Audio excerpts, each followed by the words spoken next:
Sanibonani iy'ndlondlo ezinhle, indlondlo le ekhulumayo umntwana ohamba namakhehla.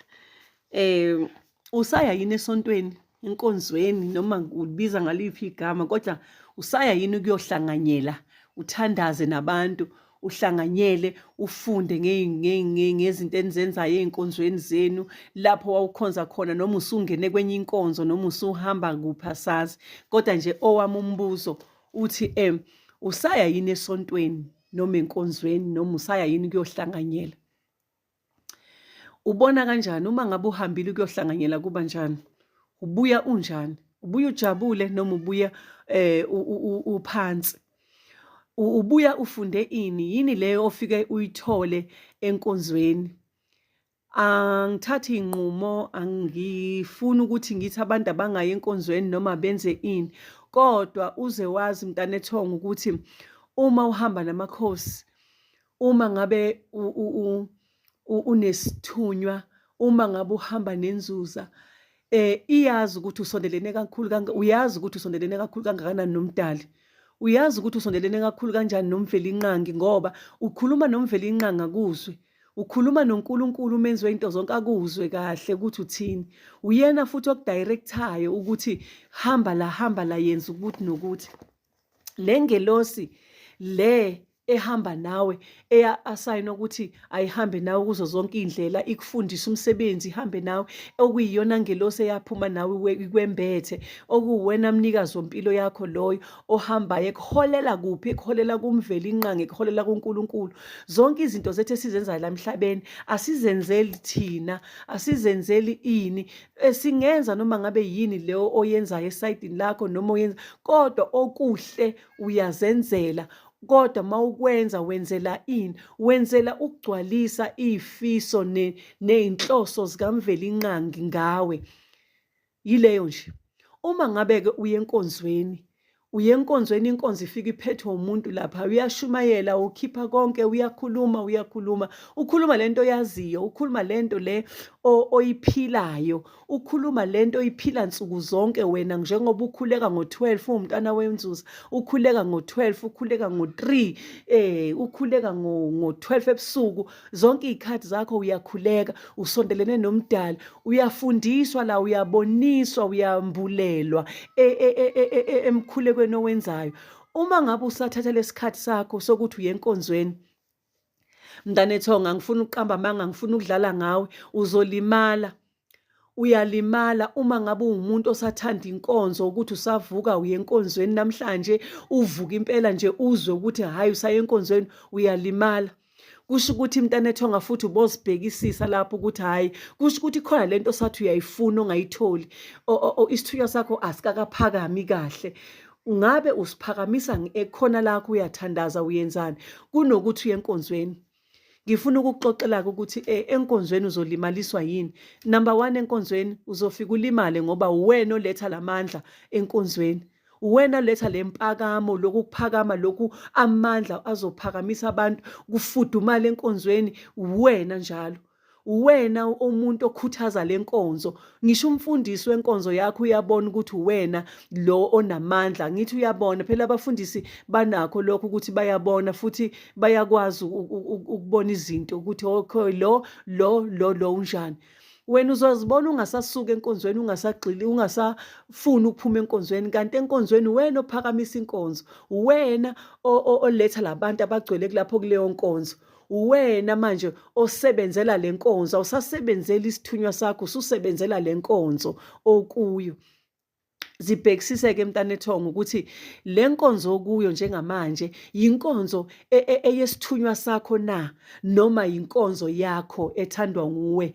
Ngoba uma ngabe kuwukuthi eyesithunywa sakho, izobona futhi ukuthi cha yesithunywa sakho. Uma ngabe kuwe yokuthanda kwakho, uzawubona futhi ukuthi into zakho aziyi phambili, awuyi la kufuneka ufike khona, awumbulelwa manje. Ngoba yini? Uyasetshenziswa. Kule nkonzo nje uwena muntu osetshenziswayo. Abantu uma befikile la beze enkonzweni, kufana nomuntu nento ukuthi ngikulinganisele kanje, ngizokulinganisela ngoba ngenzela ukuthi uyibone lento yasenkonzweni ukuthi njani. Uma ngabe kuwukuthi uwumntwana wamakhosi, uhambile wayothwasa ngephutha, ngoba kuyenzeka bahambe bayothwasa ngephutha. Uma ngabe befika esigodlweni kuba nalento leyo ukuthi manje bazombamba lo mntwana wamakhosi ngoba vele akalethwanga amakhosi laphaya, ulethwe imimoya ethile efike yamnqaka yasimkhombisa isigodlo. Manje-ke la esigodlweni ngokuba khona kwakhe yilapho ezophakamisa khona umsebenzi waloyo gobela.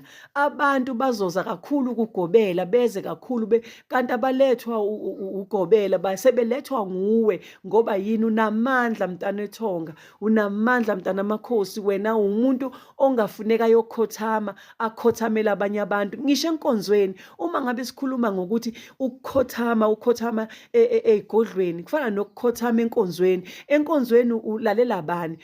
Awenzi intando yakho laphaya, uyakhosiza, uyathoba, uyalinda ukuthi kukhona umfundisi othile ozofika akhiphe lento ayikhiphayo bese kwanele. Senikezwa-ke amathuba mhlawumpe nokuthi niyakuphawula, niyashumayela, niyaphakama nezwi elithile.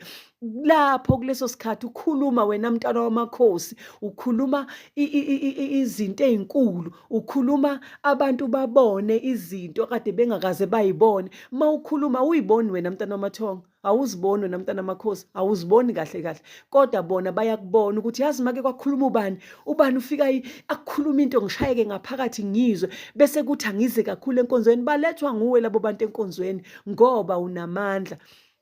Mntana ethonga mawusesenkonzweni, hayi buza amathonga akho, buza ama-spirit guides wakho, buza isithunywa sakho ukuthi ngabe ngisahamba kahle yini, ngoba kona siyayiswa thina ey'nkonzweni. Angifuni ukuqamba amanga, isithunywa nje ngelinye ilanga sike sivuke sikunikeze ijoyini yaseZayoni, sikunikeze ijazi mhlawumpe eli-green noma eli-blue noma elinjani, bakunikeze bese ngelinye ilanga bakukhombe enkonzweni. Kodwa uma bekukhombe enkonzweni abasho ukuthi hamba okhonza khona isikhathi lokhu uhleli. Bafuna lokhu nje ukuthi uyophakamisa isithunywa sakho.